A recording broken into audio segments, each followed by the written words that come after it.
Hello guys, നാട്ടിലൊക്കെ ഇപ്രാവശ്യം നല്ല ചൂടല്ലേ. അതുകൊണ്ട് നമുക്ക് വളരെ എളുപ്പത്തിൽ കടലക്കറി എങ്ങനെ ഉണ്ടാക്കാമെന്ന് നോക്കാം. കിച്ചണിലൊന്നും അധികം നിൽക്കേണ്ട ആവശ്യമില്ല, പെട്ടെന്ന് ഉണ്ടാക്കി തീരാം. അതിനായി തലേദിവസം വെള്ളത്തിലിട്ട കടല കഴുകി വൃത്തിയാക്കി ഒരു കുക്കറിലേക്ക് ഇട്ട് കൊടുക്കുക. കുറച്ച് വെള്ളവും ഒഴിച്ചു കൊടുക്കുക വേവാൻ ആവശ്യത്തിന്. ഇനി വേണ്ടത് ഒരു വലിയ സബോളയും ഒരു 10 അല്ലി വെളുത്തുള്ളിയും ഒരു പച്ചമുളകും അതിലേക്ക് ഇട്ട് കൊടുക്കുക.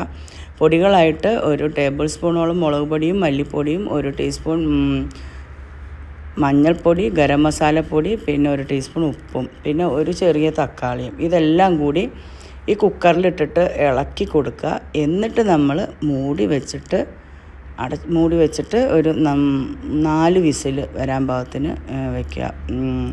അപ്പോൾ ആ വിസിൽ വരുന്ന നേരത്ത് നമുക്ക് 1 കപ്പ് തേങ്ങ അരച്ചെടുക്കുക, നല്ല മഷി പോലെ.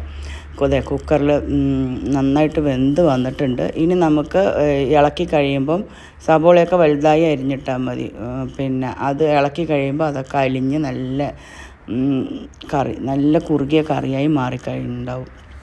ഇനി നമുക്ക് അരച്ച് വെച്ച തേങ്ങ അതിലേക്ക് ഇട്ട് കൊടുക്കാം. എന്നിട്ട് നല്ലോണം ഒന്ന് തിളച്ച് ആ തേങ്ങയുടെ പച്ചമണമൊക്കെ ഒന്ന് മാറി വരട്ടെ. നല്ലോണം തിളയ്ക്കാൻ വേണ്ടി നമുക്ക് എടുത്ത് മാറ്റി വയ്ക്കാം. ഇനി നമുക്ക് വേറൊരു പാത്രത്തിലേക്ക് ഒരു 2 ടേബിൾ സ്പൂണോളം എണ്ണ ഒഴിച്ച് കൊടുക്കുക. വെളിച്ചെണ്ണയാണ് ഞാൻ യൂസ് ചെയ്തതിന്, ഏത് എണ്ണ വേണമെങ്കിലും ഉപയോഗിക്കാം. അതിലൊരു 5-6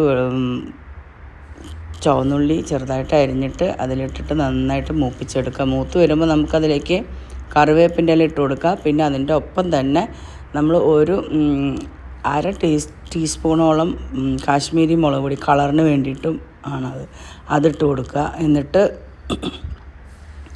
എന്നിട്ട് ഇതാ നമ്മൾ നല്ല തിളച്ച് വന്ന കറിയിലേക്ക് ഒഴിച്ചു കൊടുക്കാം. നമ്മുടെ കടലക്കറി ഇതാ റെഡിയായി കഴിഞ്ഞു. നല്ല ടേസ്റ്റായിട്ടുള്ള, നല്ല ഈസി ആയിട്ടുള്ള ഒരു കടലക്കറിയാണിത്. എല്ലാവരും ട്രൈ ചെയ്ത് നോക്കണം. ഈ വീഡിയോ ഇഷ്ടപ്പെട്ടാൽ ഷെയർ ചെയ്യാനും സബ്സ്ക്രൈബ് ചെയ്യാനും കമൻറ്റ് ചെയ്യാനും ഒന്നും മറക്കരുതേ. പുതിയ വീഡിയോയായി വരുമ്പോഴത്തേക്കും എല്ലാവർക്കും ബൈ.